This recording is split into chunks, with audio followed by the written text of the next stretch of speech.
Namita Shikhar Jagtap from 4th A. Today I am presenting Shivaji Maharaj Pogoda.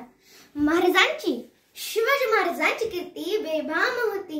महाराजांची कीर्ती बेभाम, भले भल्यांना फुटलाय घाम. याला कोण घरी ये सेने दरबारी पुसती बेगम. बडी बेगम म्हणजे आली आदिलशाची आई बरं का. नजरेत तिच्या अंगार दरबार झाला गप्पगार. कोणी घेईना पुढाकार, साऱ्यांनीच मानली हार. इतक्यात अचानक एक सरदार उठला, बोलला हम लाएंगे शिवाजी को. आनंदाने विडा उचलला. नाव त्याचे अफजल खान.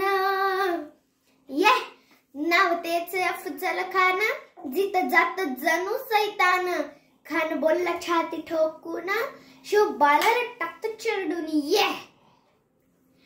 कौतिक झाले दरबाराचे. खान निघाला मोठ्या गुरमीत. त्याचं घडधड पाया धड, फौज फाटाले बक्कळ. अंगी हत्तीचं बळ, पाहणारा कॉफी चळचळ. वाटेत भेटेल त्याला चिडीत, ठेचीत खानाची सेना निघाली. गावा लुटली